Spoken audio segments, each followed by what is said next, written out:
Siyathokoza Dlozini. Asike sibheke ukuthi umuntu uzibona ngani menesithunywa saphezulu. Angithi kodwa-ke before siye lapho asike silungise le ndaba le ukuthi umuntu nomuntu unengilosi yakhe. Angithi funa si-understand lo nto. Wonke umuntu unengilosi yakhe. Angithi embhekile. Zikhona ezinye izingilosi kodwa unengilosi yakhe. Angithi sike sibize ngani ngesithunywa saphezulu. So wonke umuntu ophilayo unengilosi yakhe. Angithi yebo lonto ehamba phambili eyisithunywa saphezulu khona ezinye kodwa-ke la kule video angithi ngikhuluma kwiside lesiphiwo.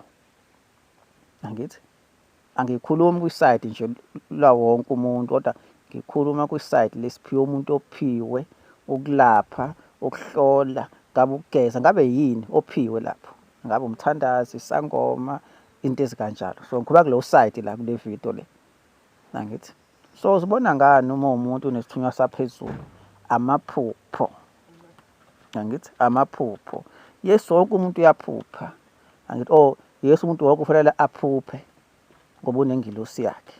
Kodwa uma unesithunywa saphezulu into yakho seyiya kusiphiwo seyibeyond nje just ukuthi ingilosi kuphela kodwa sekukhona nesiphiwo phakathi. Wena uphupha almost every day. Yabona either uyawakhohlwa uyawakhumbula angithi ukhohlwa amaphathi angithi sometimes uyaphupha ungazi uphuphile ngoba yini akaregister engqondweni yakho ngoba kukhona i-connection la kunenkinga khona kwi-connection yakho nesithunywa sakho saphezulu. Yabona kodwa mseqala kuvuleleka futhi uyaphupha njalo. Sometimes into oziphuphayo ungazi ukuthi hayi mhlambe inyongo. Yabona kanti cha aphupha akaqondanga angithi nokuthi depend iphupho oqhamuka komuphi umoya. Isibonelo umtiki nomdawu angithi obvious iphupho yakho ngeke aqonde ngeke abe into straightforward kodwa into kufanele understand wonke amaphupho adlula kusithunywa saphezulu before afike kuwena. Angithi wavele suke ejijeke kakhulu amaphupho akho wena lokho usukuthola lokho uthi wona aphupha amajijekile aphupha makaqondi. Yayibona lonto so sekungcono uba sekunjani sedlule kwisithunywa saphezulu. Isithunywa saphezulu so sizama ukuthi siqondise kuba mhlawumbe khona noma iphathe eyi-1 noma u2 angithi azokunika ipicture okhulunywa ngani la sokuthi amanye amaphathi amanye-ke angithi umdawu umdiki ulathi umdawu uthini umdiki uthini. So uyaphupha kakhulu uma umuntu owesithunywa uhlushwa uvalo.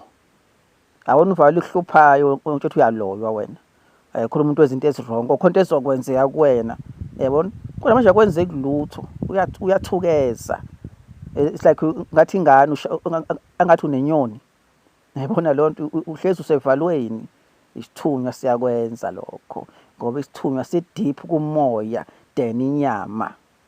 Angithi isithunywa sifuna ukuhlala kuwena.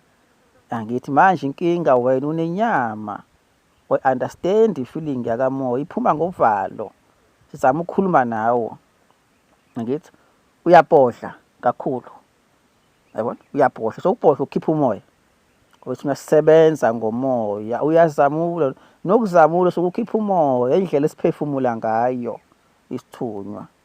Yabona ubona umuntu obhodlayo kakhulu umphathi kwabantu uyasindwa amahlombe angithi umphathi kwabantu kakhulu ngoba isithunywa sinjani aswani nokungcola. So the more uphakathi kwabantu abangcolile the more usindwa. Yabona lonto isimple nje the more uphakathi kwabantu abangcolile the more usindwa. Amahlombe arepresent ukusindwa ngoba nawe muphakamisile uphethe into esindayo. Yes izingalo zingagqilazeka kodwa into affecte kakhulu amahlombe ngoba ila ingalo ebalance khona.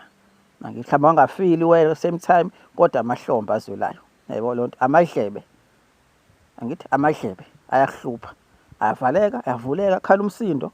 Angithi basuke sama ukukhuluma umuntu vele uzwa ngamadlebe ivoice. Angithi udalwe kanjalo naso sebenzisa lezi zinto lezi angithi ozwa ngazo ofila ngazo.